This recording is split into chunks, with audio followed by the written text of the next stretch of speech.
Hello everyone, स्वागत है आप सभी का फिर से एक बार आपके अपने यूट्यूब चैनल एग्जाम्स लैब में। और आज के इस छोटे से सेशन में हम लोग डिस्कस करेंगे कि इंडियन कॉन्स्टिट्यूशन में कौन से ऐसे प्रोविजंस हैं, कौन से ऐसे आर्टिकल्स हैं जो इंडियन कॉन्स्टिट्यूशन के नेचर को यूनिटरी बनाते हैं।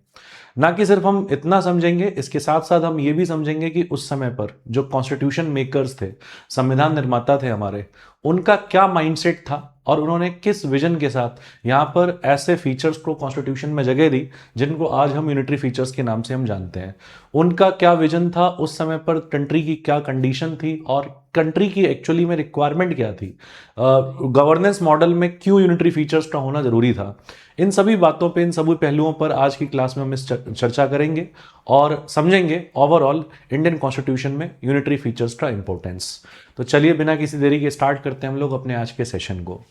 सबसे पहले इस शब्द का मतलब हम सभी को समझ लेना चाहिए कि ये जो शब्द है यूनिटरी, कॉन्स्टिट्यूशन के कॉन्टेक्स्ट में जब हम इस शब्द का इस्तेमाल करते हैं तो इसका मतलब क्या है, what do we mean by this word unitary.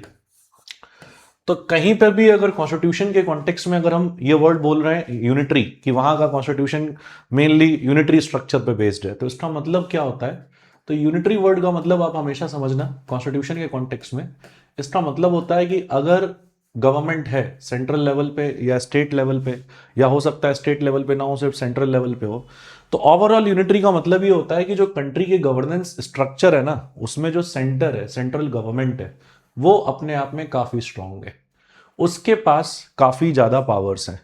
और जिस भी कॉन्स्टिट्यूशन में सेंटर के पास यहां पर पावर्स यहां पर बहुत ज्यादा दी गई हैं रीजनल गवर्नमेंट्स की तुलना में, स्टेट गवर्नमेंट्स की तुलना में, तो ऐसे कंट्री का जो पॉलिटिकल स्ट्रक्चर होगा वो अपने आप में यूनिटरी होगा।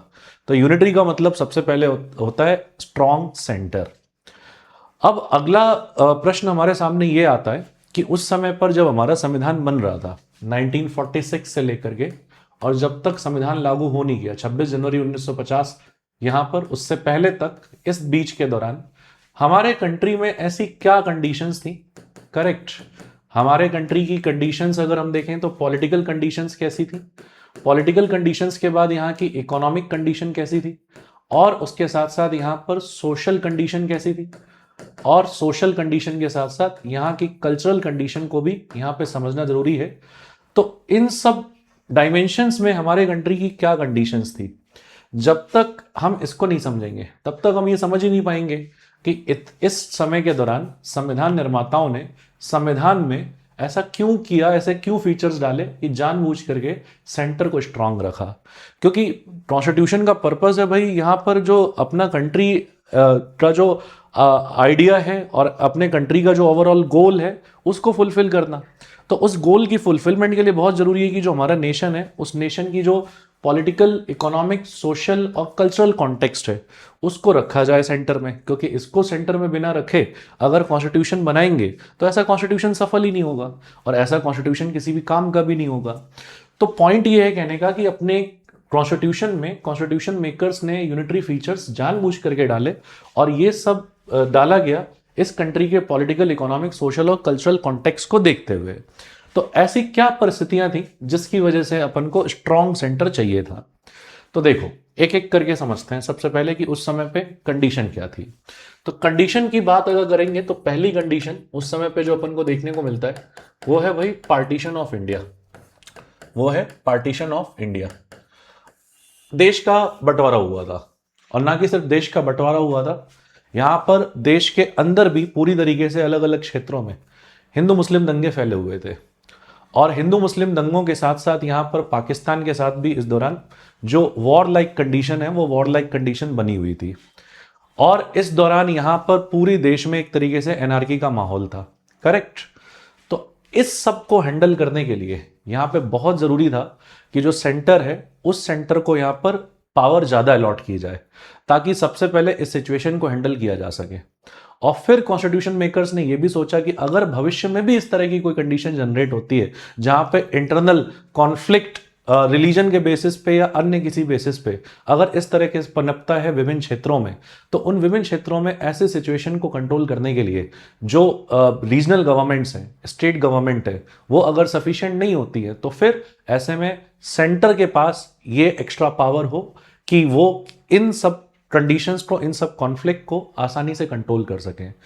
तो उस समय पर जो पार्टीशन ऑफ इंडिया का एक्सपीरियंस था, वो एक्सपीरियंस का जो इम्पैक्ट है वो कॉन्स्टिट्यूशन मेकर्स के माइंड पर एक गहरा इम्पैक्ट पड़ा था उसका, और वो नहीं चाहते थे कि ऐसी सिचुएशन दोबारा किसी भी क्षेत्र में देश के अंदर पनपे या ऐसी कोई सिचुएशन यहां पर जनरेट हो। तो इसीलिए इस तरह के सिचुएशन को कंट्रोल करने के लिए उस समय पर यहां पर कॉन्स्टिट्यूशन मेकर्स ने आइडिया स्ट्रॉन्ग सेंटर का रखा अपने आप में, सबसे पहली बात। फिर आप ये भी मत भूलें कि 1947 के जो इंडिपेंडेंस एक्ट है, उस इंडिपेंडेंस एक्ट ने क्या किया था। तो इस इंडिपेंडेंस एक्ट ने जितने भी आपके देसी रियासतें थी, जिनमें राजा रजवाड़ों का शासन था, उनको क्या विकल्प दे दिया था? उनको विकल्प दे दिया था कि वो चाहें तो भारत के साथ रह सकते हैं, और वह चाहें तो पाकिस्तान में मिल सकते हैं, और वो चाहें तो स्वतंत्र भी हो सकते हैं। Got it? तो ऐसी स्थिति में 1947 इंडिपेंडेंस एक्ट ने जब ऐसा किया, तो वो जो देसी रियासतें थी, है ना, उनमें बहुत ऐसी भी रियासतें थी जो बगावत पे उतर भी आए थे और अपने इंडिपेंडेंस की भी बात कर रहे थे, या फिर पाकिस्तान से मिलने की बातें कर रहे थे। तो ऐसे में अगर इंडिया को यूनिफाइड रखना था, अगर यहाँ की एकता को बनाए रखना था, तो उस एकता को बनाए रखने के लिए बहुत जरूरी था कि जो सेंटर है, सेंट्रल गवर्नमेंट है, उसके पास पावर, एक्स्ट्रा ऑर्डिनरी पावर्स हो, स्ट्रांग बनाया जाए उसे एक्स्ट्रा पावर्स दे करके, ताकि जो देसी रियासत हैं उनको इंडिया के साथ उसका इंडिया का इंटीग्रल पार्ट बनाया जाए उन्हें, और इंडिया के साथ उनको एक किया जाए, और यह सुनिश्चित किया जाए कि वो एक होने के बाद भी किसी तरह की कोई बगावत ना करे। करेक्ट? क्योंकि एक होने के बाद भी अगर कल को उनका माइंडसेट चेंज होता है, और अगर फेडरल सिस्टम को बहुत स्ट्रांग बनाने के चक्कर में हम पावर रीजनल लेवल पे बहुत ज्यादा एलोकेट कर देते हैं, रीजनल लेवल पे बहुत ज्यादा डिस्ट्रीब्यूट कर देते हैं, तो उस पावर का मिसयूज करके हो सकता है कि कल को यहां पर इंडिया से सेपरेट होने की डिमांड उठने लग जाए इन देसी रियासतों के द्वारा। क्या पता माइंड चेंज होने में कितना टाइम लगेगा। तो ये ऑप्शन नहीं देना था कि वो बगावत करे, और ये सुनिश्चित करना था कि उनका इंटीग्रेशन इंडिया के साथ स्मूथ तरीके से हो जाए, और ये तभी पॉसिबल हो सकता था जब यहां पर जो सेंट्रल गवर्नमेंट है उसको स्ट्रांग बनाया जाए। तो ये कंडीशन उस समय पे थी देसी रियासतों के कॉन्टेक्स्ट में। फिर उसके बाद यहां पर अगर राज्यों को उस समय पे शक्तिशाली बना देते ज्यादा, तो हो सकता था कि राज्यों के स्तर पर यहां पर एनार्की फैल सकती थी। ऐसा हो सकता था कि हर स्टेट अपनी अपनी मनमर्जी चलाने लग जाए, और अपनी मनमर्जी चला करके यहां पर उस चक्कर में एक कॉमन यूनिफॉर्म एडमिनिस्ट्रेशन इस देश में ना आ पाए।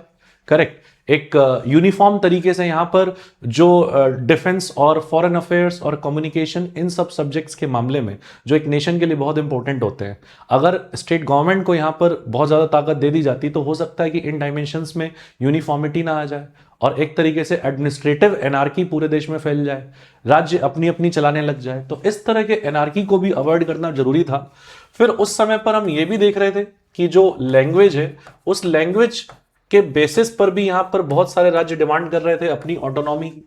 तो अगर कल को इसी तरह की डिमांड और एग्रावेट हो जाएगी, और कल को अगर लैंग्वेज इत्यादि के बेसिस पे कल को कोई राज्य स्वतंत्र होने की ही मांग उठा दे, तो ऐसे में उन सिचुएशंस को भी कंट्रोल करना था, और उन सिचुएशंस को कंट्रोल करने के लिए भी यहां पर सेंटर को स्ट्रांग बनाना जरूरी था।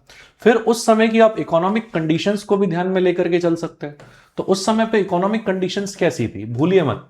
यहां पर उस समय पर जो बंगाल में अकाल पड़ा था, उस बंगाल के अकाल की यादाश्त अभी भी पूरे जो अपने कॉन्स्टिट्यूशन मेकर्स हैं उनके माइंड पर बनी हुई थी।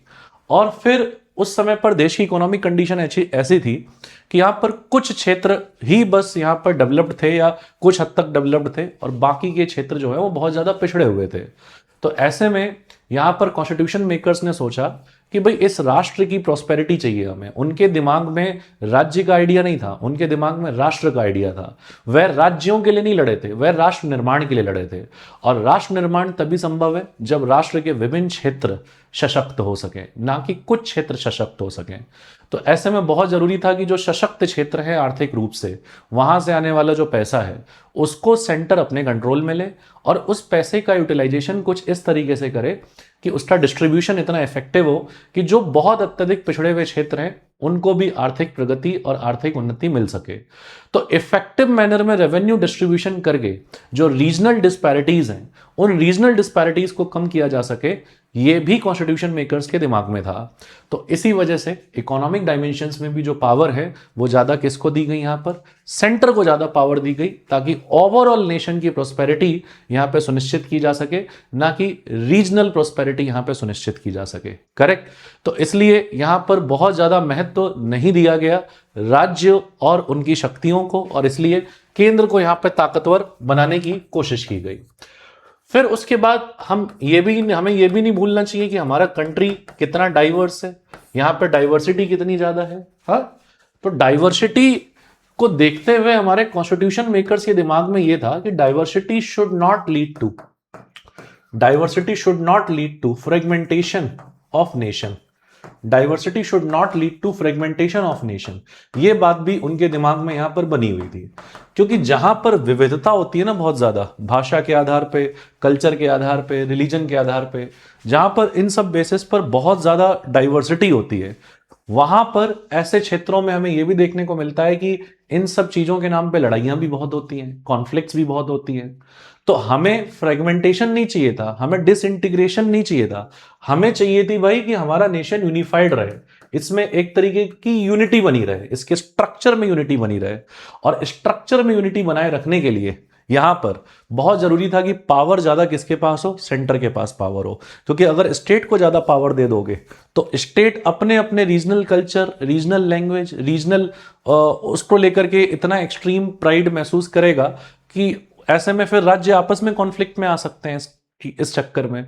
तो उस कॉन्फ्लिक्ट को अगर रोकना है तो यहां पर सेंटर को अहम भूमिका निभानी होगी, सेंटर को इंपॉर्टेंट रोल प्ले करना होगा, ताकि डाइवर्सिटी कॉन्फ्लिक्ट में ना बदल जाए। तो ऐसे में नेशन की डाइवर्सिटी को देखते हुए और ये इंश्योर करते हुए कि यूनिटी बनी रहे, कॉन्स्टिट्यूशन मेकर्स ने संविधान बनाते हुए यहां पर ज्यादा ताकत किसको दी, तो यहां पर सेंटर को दी। तो अपने कॉन्स्टिट्यूशन में यूनिटरी फीचर्स क्या हैं, इसको डिस्कस करने से पहले, इसलिए इन सब बातों को समझ लेना जरूरी है, इन बैकग्राउंड को समझना जरूरी था कि अपने कंट्री की कंडीशन क्या थी, और उस कंट्री के कंडीशन के अकॉर्डिंग यहां पे अगर हम देखें तो क्यों सेंटर को स्ट्रांग बनाना जरूरी था। फिर इसमें और भी रीजंस हो सकते हैं। जो अंग्रेजों के समय पे भी जो प्रशासन चल रहा था, उस प्रशासन का अनुभव था कॉन्स्टिट्यूशन मेकर्स को, और अंग्रेजों के समय पे भी जो प्रशासन चल रहा था उसमें ताकतवर कौन थे, ताकतवर प्रोविंसेस तो थे नहीं, प्रोविंसेस की ताकत काफी कम हुआ करती थी सेंटर की तुलना में। तो उस समय पे भी जो अंग्रेजों के समय पे एडमिनिस्ट्रेशन चल रहा था उसमें सेंटर ही डोमिनेट कर रही थी, और उसी तरह के एडमिनिस्ट्रेशन का एक्सपीरियंस भी था। करेक्ट।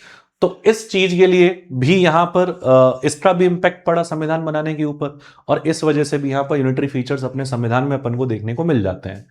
फिर इसके बाद हम चाहते थे कि अपने कंट्री में एडमिनिस्ट्रेशन भी यूनिफॉर्म तरीके से चले, और इसीलिए आईएएस आईपीएस इस तरह के पोस्ट क्रिएट किए गए, ताकि हर एक राज्यों का एडमिनिस्ट्रेशन जो है उसमें कुछ ना कुछ यूनिफॉर्मिटी बनी रहे, और सेंटर जो है उसके साथ राज्यों का एक सही संबंध बना रहे, और राज्यों के ऊपर सेंटर की एक पकड़ बनी रहे। इस तरह का एडमिनिस्ट्रेटिव स्ट्रक्चर भी खड़ा किया गया, जहां पर पावर किसको ज्यादा दी गई, सेंटर को ज्यादा पावर दी गई। तो इस तरीके से उस समय के कॉन्फ्लिक्ट्स, उस समय के कंडीशंस को देखते हुए और कंट्री की रिक्वायरमेंट को देखते हुए उस समय के संविधान निर्माताओं ने अपना संविधान बनाते समय पर विशेष ध्यान दिया कि इसमें यूनिटरी फीचर्स को शामिल किया जाए। तो आई होप ये बैकग्राउंड आप सभी को समझ में आ गया होगा। नाउ अगला क्वेश्चन क्या है भाई, अगला क्वेश्चन ये है कि फिर ऐसे कौन से प्रोविजंस हैं जो ये सिद्ध करते हैं कि भारतीय संविधान में जो फीचर्स हैं वो एक तरीके से अपने आप में यूनिटरी फीचर्स हैं। ऐसे कौन से प्रोविजंस हैं अब जो संविधान में हैं और उसके माध्यम से हम समझ जाएं कि अपना कॉन्स्टिट्यूशन एक यूनिटरी स्ट्रक्चर पर बेस्ड है। उसमें फेडरल प्रिंसिपल्स तो हैं ही हैं, लेकिन उसमें यूनिटरी फीचर्स भी हैं।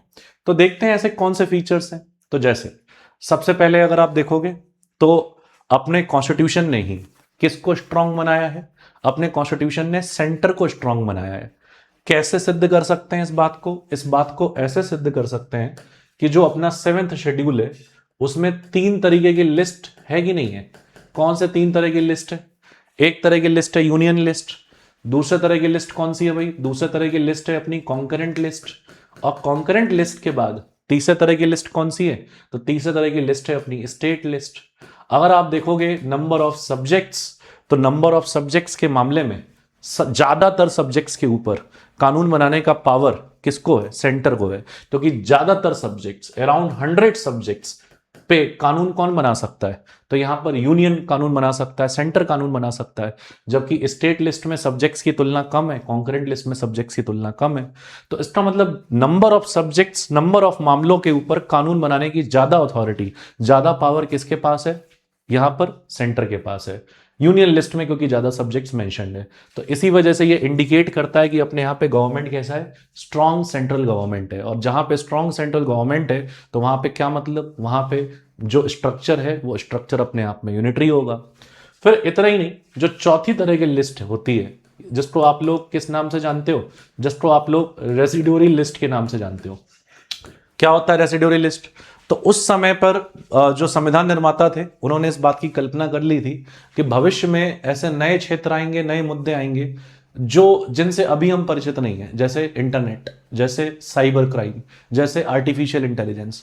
तो इन सब चीजों से उनका परिचय तो था नहीं, लेकिन वो इतने विजनरी थे कि उन्होंने सोचा कि भविष्य में अगर कुछ नए क्षेत्र आए तो उन नए क्षेत्रों के मामले में कानून बनाने का अधिकार किसे होगा, है ना? तो ऐसे में उन्होंने जानबूझ करके एक ऐसे सब्जेक्ट्स को कहा कि उसको क्लासिफाई करेंगे हम रेसिडोरी लिस्ट में, और इन रेसिडोरी लिस्ट में आने वाले सब्जेक्ट्स के ऊपर कानून बनाने की अथॉरिटी उन्होंने किसको दी? उन्होंने सेंट्रल गवर्नमेंट को ही दी। तो इसका मतलब सेंट्रल गवर्नमेंट यूनियन लिस्ट के सब्जेक्ट्स पे तो कानून बना ही सकती है, रेसिडोरी लिस्ट में भी जो सब्जेक्ट्स आते हैं उन पे भी कानून बना सकती है, और कॉन्करेंट लिस्ट में भी जो सब्जेक्ट है जिस पे दोनों कानून बना सकते हैं, स्टेट और सेंटर। लेकिन अगर सेंटर ने बनाया कानून तो प्राइमेसी किसको दी जाएगी? जो सेंटर का कानून है। तो ये सारी चीजें दिखलाती हैं कि अपने यहां का जो स्ट्रक्चर है वो अपने यहां का स्ट्रक्चर यहां पर यूनिटरी है एक तरीके से, और स्ट्रॉन्ग सेंट्रल गवर्नमेंट है। और इसको करना जरूरी भी था, वरना सोचो आप आज के समय पर जैसे साइबर क्राइम, अब अगर रेसिडोरी लिस्ट में आने वाले सब्जेक्ट्स के ऊपर स्टेट को अलाउ करते कानून बनाना, तो आप सोचो कि एक स्टेट और दूसरे स्टेट और तीसरे स्टेट में साइबर क्राइम को लेकर के कितने अलग अलग लॉज होते, और फिर उसका कितना गहरा इंपैक्ट पड़ता। यूनिफॉर्मिटीज अपने देश में साइबर लॉज को लेकर के ना होती, तो साइबर क्राइम को लेकर के ना होती, तो इस वजह से ये अपने संविधान निर्माताओं ने बहुत अच्छे से सोचा था, और इसलिए डिफरेंट डायमेंशंस में उन्होंने ज्यादा पावर किसको दी है? सेंटर को, जो कि रिफ्लेक्ट करता है यहां पर इंडियन कॉन्स्टिट्यूशन के यूनिटरी फीचर्स को। फिर उसके बाद अगर अपन देखेंगे तो अपना जो कॉन्स्टिट्यूशन है वो अमेरिकन कॉन्स्टिट्यूशन जितना बहुत रिजिड कॉन्स्टिट्यूशन नहीं है। अपना जो कॉन्स्टिट्यूशन है इसमें कहीं कहीं पर रिजिडिटी भी है और कहीं कहीं फ्लेक्सिबिलिटी भी है। कुछ कुछ प्रोविजंस ऐसे हैं जहां पर बड़ी आसानी से भी चेंज किया जा सकता है, और बड़ी आसानी से चेंज करके राज्यों की स्थिति में परिवर्तन लाया जा सकता है, राज्यों की पावर भी ली जा सकती है। तो अपना कॉन्स्टिट्यूशन फ्लेक्सिबल कॉन्स्टिट्यूशन है। जैसे फॉर एग्जाम्पल के तौर पे अगर अपन लोग बात करें, तो जैसे अगर कल को यहां पे कोई नया राज्य क्रिएट करना हो, मतलब किसी राज्य की बाउंड्री घटानी हो, है ना? आपने पढ़ा होगा अपने कॉन्स्टिट्यूशन में, कौन सा आर्टिकल है भाई? अपने कॉन्स्टिट्यूशन का आर्टिकल है आर्टिकल नंबर 3। तो आर्टिकल नंबर 3 क्या करता है? पार्लियामेंट को पावर देता है। क्या पावर देता है? पार्लियामेंट को पावर देता है कि वो किसी भी राज्य के एरिया को घटा बढ़ा सकते हैं, उसकी बाउंड्री को बदल सकते हैं, उसके नाम को बदल सकते हैं।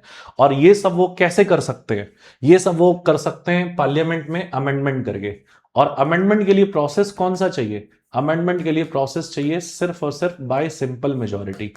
सिंपल मेजॉरिटी से ही हो सकता है यहाँ पर, यानी कि जितने भी मेंबर्स प्रेजेंट हैं और वोट कर रहे हैं, अगर उसमें 50% +1 स्ट्रेंथ का सपोर्ट मिल रहा है इसके लिए, तो बड़ी आसानी से यहाँ पर जो पार्लियामेंट है वो पार्लियामेंट अमेंडमेंट के जरिए यहाँ पर ये स्टेट की बाउंड्री बदल सकती है, स्टेट की सीमा में चेंज ला सकती है, नाम बदल सकती है। तो इसका मतलब अपना स्टेट का जो एग्जिस्टेंस है अपने नेशन के अंदर वो वैसा नहीं है जैसे अमेरिकन नेशन में अमेरिकन स्टेट्स का स्ट्रक्चर है, जहाँ पे चेंजेस लाना बहुत डिफिकल्ट है। अपने यहाँ पे ऐसा नहीं है।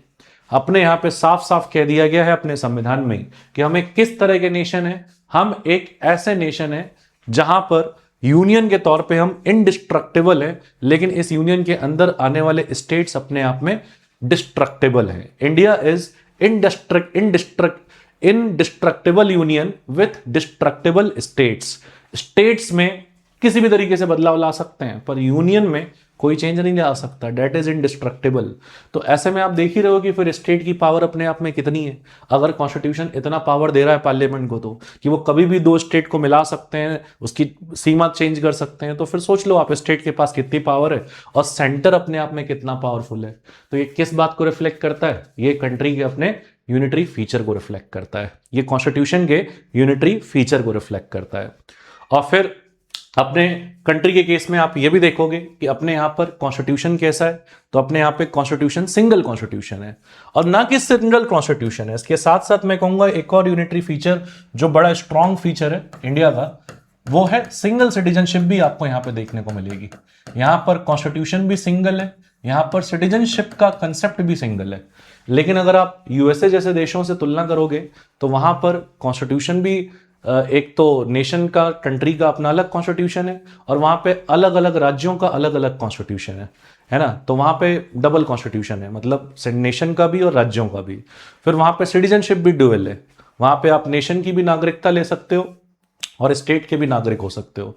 हमने ये प्रिंसिपल नहीं अपनाया, ये प्रिंसिपल दरअसल फेडरल प्रिंसिपल है, हमने यूनिटरी प्रिंसिपल को अपने यहाँ पे जगह दी। और वो प्रिंसिपल क्या है कि हमारा कॉन्स्टिट्यूशन भी एक होगा और हमारा सिटीजनशिप भी एक होगा।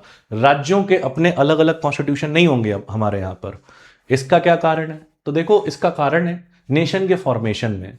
अमेरिका किस तरीके से बना था? अमेरिका बना था सबसे पहले कॉन्फेडरेशन, जहां पर राज्यों ने आकर के मिल करके नेशन क्रिएट किया था, करेक्ट।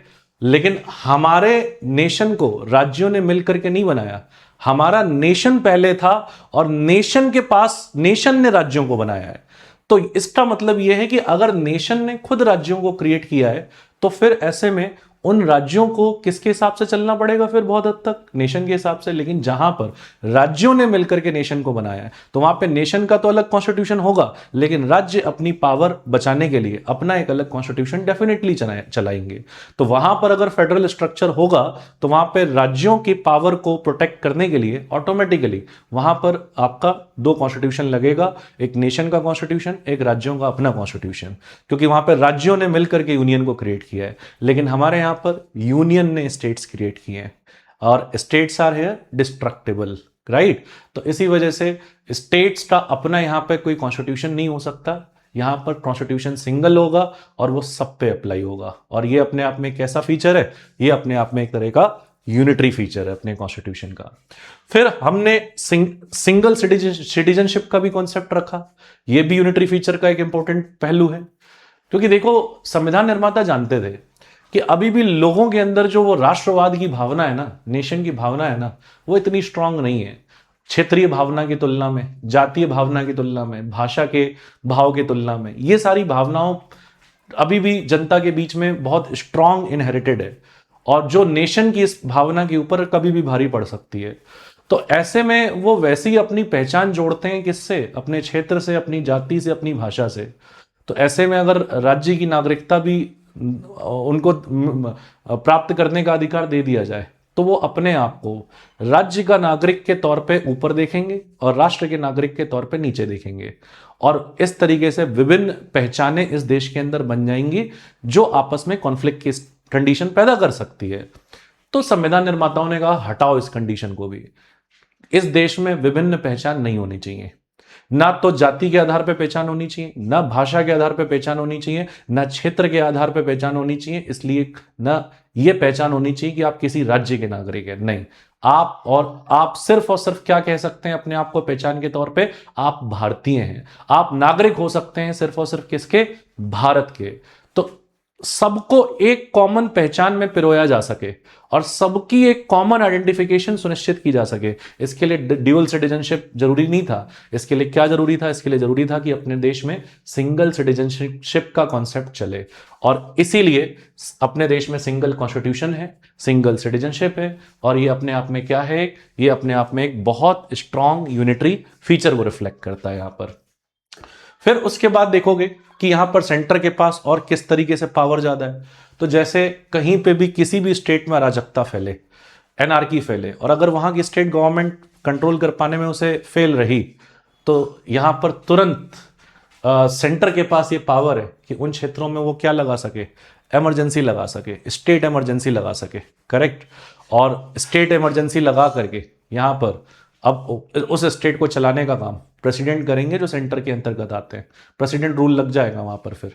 तो ऐसे में फिर कहीं पे भी कोई भी एनार्की अगर स्टेट के लेवल पे है तो स्टेट गवर्नमेंट से अगर वो हैंडल नहीं हो पा रहा तो स्टेट गवर्नमेंट ये नहीं कह सकती कि आप फिर हमारी सरकार हटा क्यों रहे हैं, गिरा क्यों रहे हैं। नहीं भाई, यहां पर अब सीधा पावर किसके पास है? सेंटर के पास है। तो अपने इमरजेंसी प्रोविजंस भी अगर आप देखोगे जो आर्टिकल 352, आर्टिकल 356, आर्टिकल 360, अगर इनमें से कुछ भी अप्लाई होता है तो स्टेट्स के मामलों में पावर किसके पास जा सकती है? पावर जा सकती है सेंटर के पास।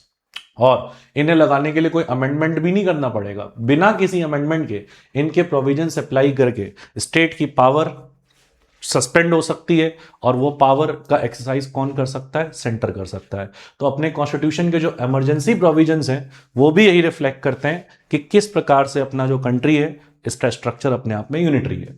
फिर उसके बाद यहां पर जो डिफरेंट प्रोविजंस हैं वो तो है ही है कि यूनियन लिस्ट पे सेंटर कानून बना सकती है, कॉन्करेंट लिस्ट पे बना सकती है, रेसिडुअरी लिस्ट पे बना सकती है, लेकिन जो स्टेट लिस्ट है ना, उस स्टेट लिस्ट का भी ऐसा पूरा पक्का नहीं है कि हर समय पे किसी भी कंडीशन में स्टेट ही उस पे कानून बनाएगी। नहीं, वहां पे भी यहां पर अगर राज्यसभा में रेजोल्यूशन पास हो जाता है किसी नेशनल इंटरेस्ट को लेकर के और वो जिस विषय पे रेजोल्यूशन पास हुआ है वो स्टेट लिस्ट का सब्जेक्ट है, लेकिन यहां पर अगर नेशनल इंटरेस्ट की बात आ रही है और राज्यसभा ने उस सब्जेक्ट पे यहां पर रेजोल्यूशन पास कर दिया है तो स्टेट लिस्ट के मुद्दे पे भी कानून कौन बना सकता है? पार्लियामेंट बना सकता है। यानी कि आप सोचो कि स्टेट लिस्ट पर भी पूरी तरीके से अधिकार नहीं है स्टेट गवर्नमेंट का अगर राज्यसभा में नेशनल इंटरेस्ट के नाम पर रेजोल्यूशन पास होता है तो इसके लिए भी किसी भी तरीके की किसकी जरूरत नहीं है?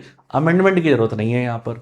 तो ये चीज दिखाती है अपने यहां पर कि अपना स्ट्रक्चर कैसा है? यूनिटरी स्ट्रक्चर है।